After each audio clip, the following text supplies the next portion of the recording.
Hey folks, Dan Frio here. We are watching live the Federal Reserve. Now, we're not going to watch him and do this whole thing because he'll be on there for at least 45 minutes, maybe to an hour. He's going to answer a lot of questions for people, and you're going to watch. What we want to focus in on is, I'll keep coming back to this. This is the MBS market. Here, let's refresh it. There's thousands of people watching this right now.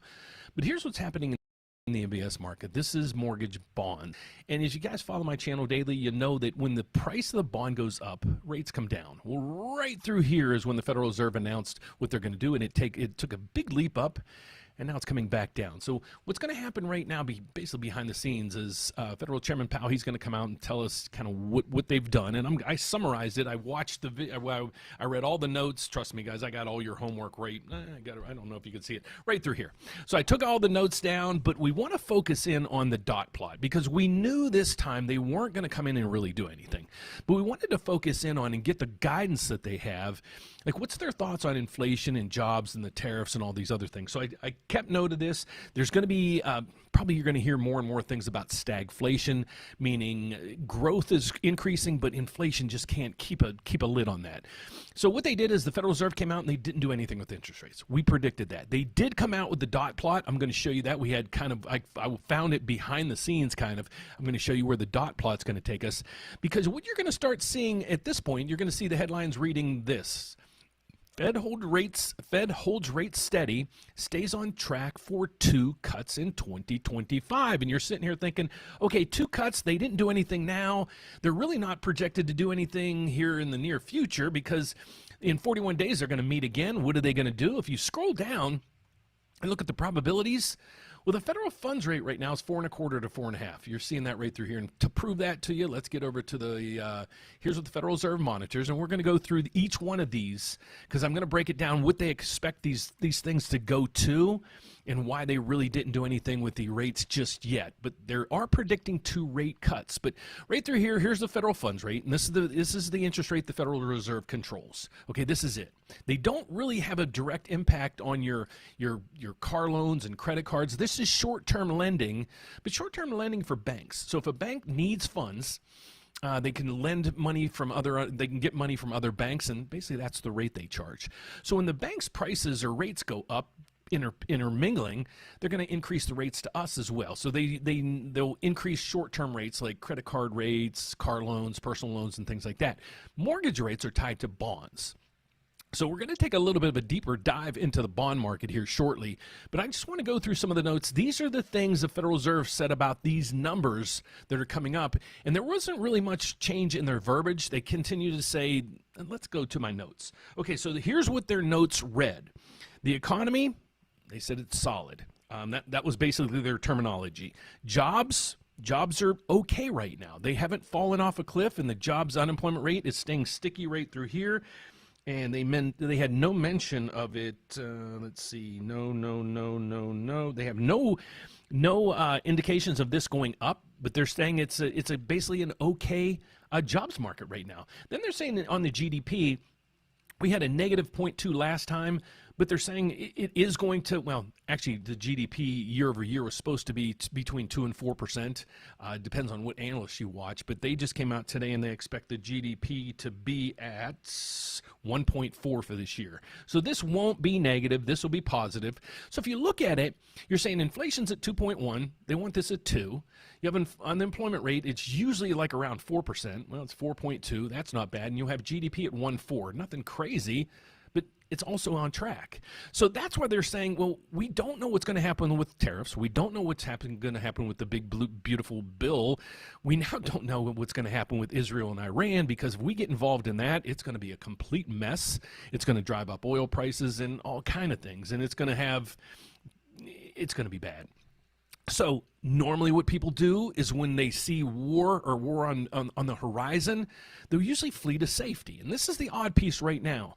So we have the Federal Reserve coming in saying, well, they're going to cut rates 2 more times, and I'm going to get to the dot plot here in a second. But then you have other situations where you have, okay, we have high inflation. The Federal Reserve is supposed to reduce that. But you also have stagnant growth that they're saying. Inflation staying a little bit higher than expected. So you're thinking, okay, well, why would they not cut rates, or why would they cut rates? So that's the dilemma. But then you also see in the dot plot we'll get to in a second, they're still showing, and it's a wide spread here, and I'm going to show you that as well on where they expect rates to be. Because when I read this article right through here, Fed holds rates steady, says on track for 2 rate cuts. I'm like, well, how much time do they have left? Because if you go back to our calendar when the Federal Reserve's meeting, well, they're meeting, they met in June, and they didn't do anything, so 100% chance this wasn't going to move.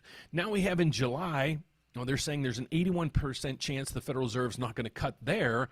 Well, it's going to be between September, October, and December. There's going to be 2 rate cuts.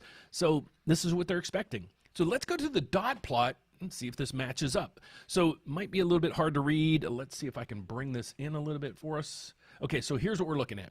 2025, here's the dot plot. What you're seeing over through here is the federal funds rate right through here, okay? And again, it's at 4.25 to 4.5. There's a spread when they basically indicate this. So it's any dots that are kind of in here, all right? So what they're saying now after the June meeting, well, 7 people said they expect rates to go down to 4.25. So maybe this would be 4 to 4.25. I'm assuming they're looking at that cell there. But then you have 8 people down here at 3.75. That means there would be 2 rate cuts. So is there truly 2 rate cuts in the cards? I don't know. 8 people are saying yes, and 7 people are saying no, and there's 4 people kind of undecided, and this one's a little bit lower, and this one's a little bit lower.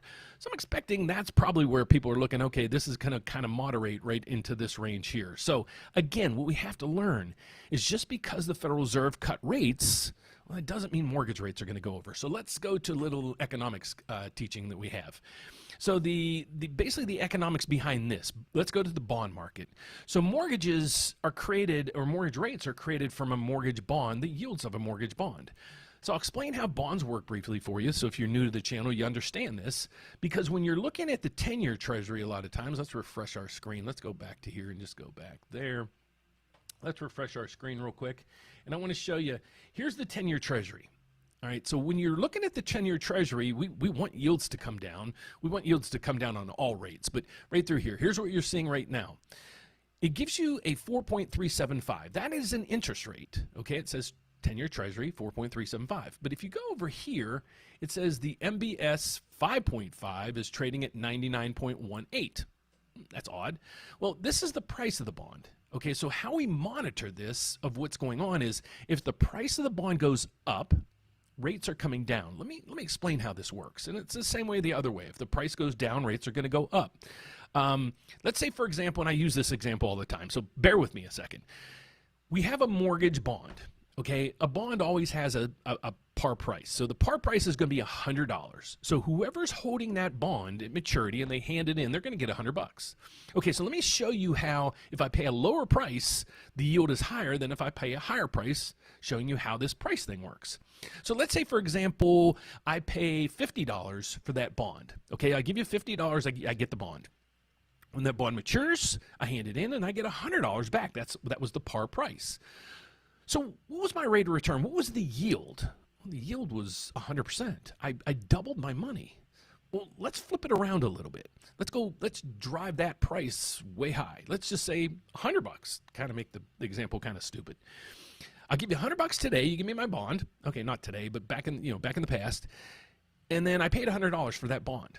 So when it comes to maturity, I come to you and I hand you over the bond and you give me $100 back. So I gave you $100. You gave me $100 back from my bond. What was my rate of return? 0. So do you see how if the price goes up, yields or rates come down? So we focus on here, and there's been a huge disconnect between the 10-year Treasury and the MBS market. That's why I always say, people, if you have one tool at your disposal, kind of pay attention to what's going on with the 10-year Treasury, because you'll have an indication of what would be going on with mortgage rates. But it's not connected precisely right now. In the past, what would happen is, if you ask anybody 20 years ago what the 30-year fixed rate would be, they're like, oh, the 10-year Treasury is at 4.3. We're going to add about 1.7 to that. That's about the equation of it. There was a spread of 1.7, not 1.75%, but to make it easy, we'll go 1.7. So the rate would be 4.3 plus 1.7. The mortgage rate would be 6% today. And that's how it would usually work. But if you did that in today's market, you'd see the same thing. 4.3 plus 1.75 would put you at 6.125, basically. Let's go over to the 30-year rate. It's 6.875. So it's 75 basis points, 3/4 higher. That's the risk premium built in because of tariffs, the big, beautiful tax bill, all the wars going on. I won't even mention them because they're all over the place now. We have unrest in this country and everything else. So that is the risk premium people put on these, because when you're in uncertain times and you're like, okay, what do I do with my money? Well, most of the time you put it in bonds. But the problem with bonds right now is the Federal Reserve. Because if the Federal Reserve comes around and does something crazy, and let's say you buy a bond today, and and you need to put it in a short-term investment. So you put it in the bond. Well, what might happen is the price of that bond might crash, driving up yields because of all the uncertainties, and you'll lose money. Well, you'll lose money if you have to turn in your bond early, and that's what a lot of investors would do. They would put their money in a treasury at maybe 4 or 5%. They would sit it there because rates really didn't change much. So then what would happen is they would trade it in the next day or 2 days or 3 days later, kind of get any returns that they got, the 4% or whatever, and they would move their money back in the stock market or cryptocurrencies and things like that. But what's happened is the Federal Reserve, and with the tariffs and the tax and everything else, there's so much uncertainty that the investors aren't even moving their money into the bond market. So if you can get in, look at it this way too. If you look at a lot of the bonds, let's just go to Treasury yields. Sorry about that. I didn't have this up, but I'll just go into Treasury yields. I'm going to show you how the Treasury yields are right now. Bonds. Let's see if this will give it to us in a simple to read form. Okay. So hopefully you can see this. Look at this. You can buy a 3-month bond right now, and you can get a yield at 4.33%. And this is no risk. So if you're an investor, why, put your money into this, and you're okay, and you'll get a 4.3% return. Or here's what investors look at as well. Well, or do I want to invest? Look at how this doesn't make sense. And this is kind of where we were previously on the inverted yield curve. You can invest your money for 3 months and get 4.3%. Or you can invest your money for 5 years and get 3.9%. Well, this shouldn't be this way. Usually when you have short-term, here, let's go to a yield curves. And I want to show you how the yield curve works, if I can get it on this one. Hopefully this will give us a nice chart. Maybe not. Let's see if I can find another one. But the yield curve is interesting, and this is why a lot of times it doesn't make any sense for you to do an adjustable rate mortgage, because when you have an inverted yield curve, it's hard to do. But basically what the inverted yield curve means is when short-term rates, like we're seeing right over through here, where was it again? Oh, we were over there. It's basically when the short-term rates are higher than long-term rates. It doesn't make any sense, and that's what we're seeing in this market. So that's why a lot of times right through here, the spread is, about a year ago, the adjustable rate mortgage was actually higher than the 30-year fix, which made no sense, and that's what we call the inverted yield curve. So if you guys have any questions, I'd love to answer anything that you have, but Federal Chairman Powell, he's still speaking. The good news is if we're going to monitor the bond market here just for a little bit. Look, there's a lot of people that are getting into watching these charts. Let's get back to it. We got to refresh once again. Let's do that real fast so we can see where the 10-year. So the good news right now, we're going to continue to watch this and monitor this. Hopefully you followed my lead over the last couple of days. I've had a lot of people reaching out and saying, Dan, should we lock into prior to this? Because, last time the Federal Reserve came in and they dropped rates, interest rates spiked. Back in September of 2024, Federal Reserve came in and cut rates. That within 10 days, rates went from 6.2% almost to 7% in 10 days. That's the biggest move, one of the biggest moves I've ever seen. So a lot of people are reluctant right now, and they're like, what should we do? So that's why I'm trying to give you as much details as I can. I don't know your situation, and this is why I also do what I do. So let me just briefly explain to you guys what I do if you don't follow me on a daily basis. I'm actually a federally licensed mortgage loan officer. I work at a federal bank. That's my living. I do these videos I used to advertise. I was on Christian radio. I Chicago for about 15 years, and during COVID, I had to stop doing that because obviously the radio station was shut down. So what I did is I started podcasting and YouTubing all my data, and the data went pretty darn good. So I advertise on YouTube now, but I'm a loan officer. The unique thing about our bank, though, we have a slogan. It's one application, one credit pool. We'll shop your loan over 30 different lenders. How do we do that? Well, basically, the bank that I work with or at is we're set up with 32 other lenders to help you guys. So when you're out there, trying to navigate, who's got the best rate? I got to put in 5 applications and get quotes from everybody. Let us do it for you. I'll give you all my information at the end of this video. I just wanted to give you that little promo. So those that really don't know what I do, that's what I do, and I've been doing this for 35 years, I want to say, and I got a birthday coming up this Saturday. I'll be 60 years old, so I've been doing this most of my life. So that's what I do for a living. I don't try to shock all you guys to say, hey, you got to buy a house or the world's crashing or everything. Every once in a while, I do get a little bit crazy with those titles. I might say crashing and whatever. I'm trying to stay away from those, but sometimes I just need to grab people's attention and say, hey, folks, this is what's going on. So that's what we're seeing right now. So the good news is, as Federal Chairman talks, he is going to say a lot of things. So what I'll do is I'm actually going back to visit my mother. She's in West Virginia, and I'm in Chicago, so I'll be driving the rest of tonight to go visit her. I'm going to be with her tomorrow. Friday, I'll be back live to show you guys what's going on in the market. I will be in West Virginia, actually where the Nippon Steel and the U.S. Steel merger just took place. I'm going to try to give you videos of what my town looks like. And a lot of people live where I grew up, believe it or not. It's just about 45 minutes south of Pittsburgh, and it's a wonderful town. Great. I mean, it's housing's nice, education's pretty good, property taxes are good. It's a lot of people from Pittsburgh kind of commute back and forth. But let's go back through and just recap this. Let's see how the markets are doing right now. I'm not going to give you that feed, but let's see how the Dow Jones and the equity markets are doing right across the board.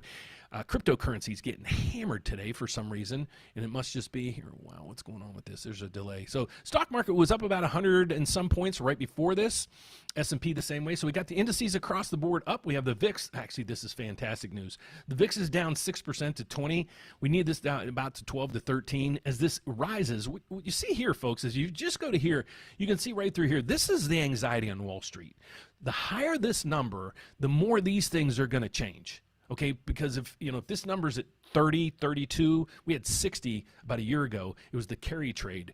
That's when you saw the market drop 1,100 points in one day. So any news that gets brought to the economy, check this out, because the higher this number, the more magnification it's going to do to here, the bigger the jump you're going to see through there. So that's pretty good right there. Right through here, watch Chow. He says central banks well positioned to wait before moving on rates again. So the Federal Reserve is kind of out of the equation now. You're going to continue to see Donald Trump or President Trump just bash the Fed. I kind of feel bad for the Fed right now, because I would have to be in their camp just to say, we're going to wait for all these things to really transpire, because we don't know how all this is going to, pan out. So that's what I'm thinking through there. So to recap it, mortgage rates, let's refresh it one more time. I thought this would get to 6.85 today. We might be there because we're up now down 12 ticks. So now when you start reading these captions, Federal Reserve holds steady, on track for 2 cuts. It's not a given 2 cuts. There's a lot of discrepancy between their 7 votes at 4.25 and then there's 8 votes at 3.75. So we're going to see, but the consensus vote is we are coming down from where we are. That's good news there. But again, hopefully from the lesson you guys learned today, pay attention a lot currently to what's going on with the 10-year Treasury, because that'll give you more indications of where mortgage rates are going if you don't have access to the MBS. If you don't have access to the MBS, just stay tuned. Yours truly every day. I'd love to help in any way I can.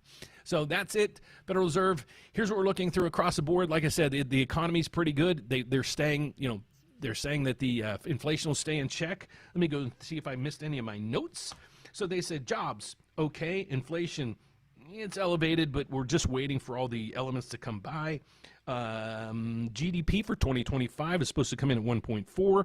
Here's an anomaly. They're expecting, and here's what I don't understand from this.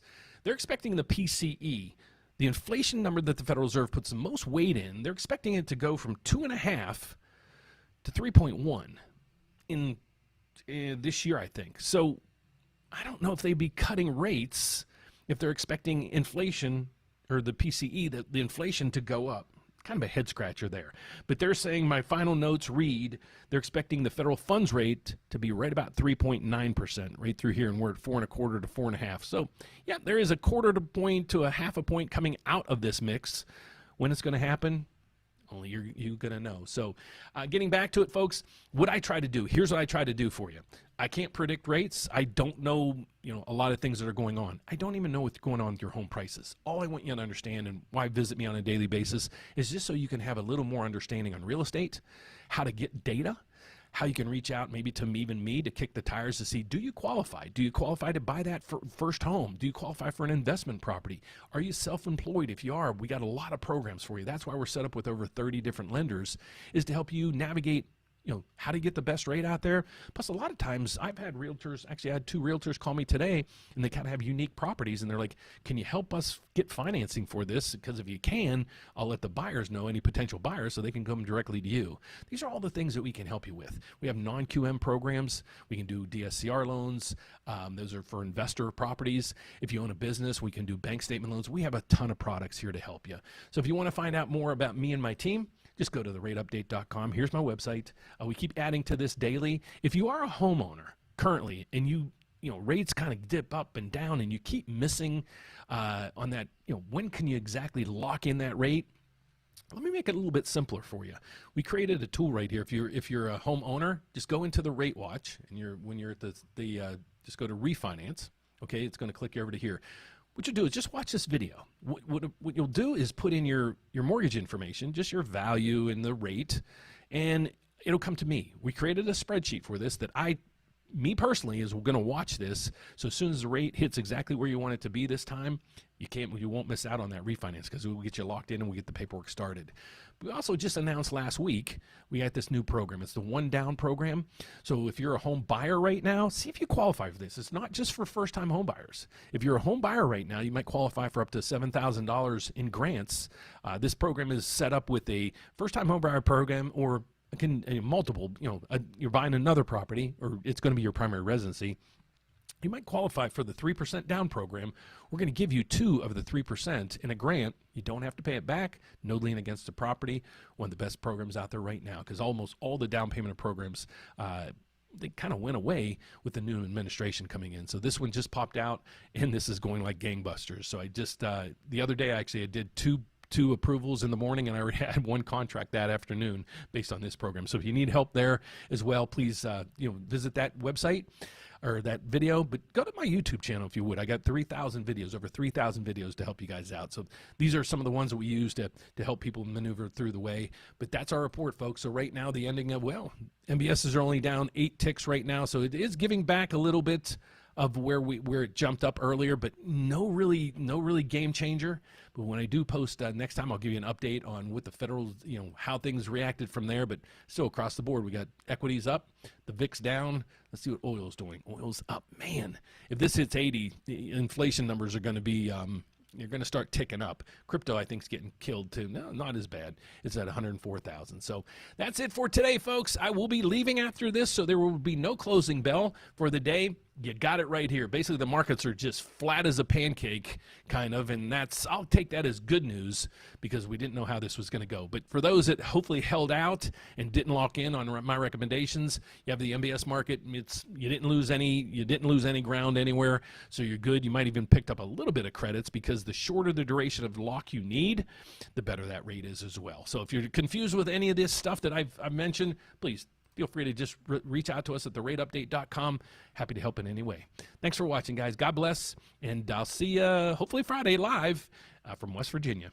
Take care. Have a fantastic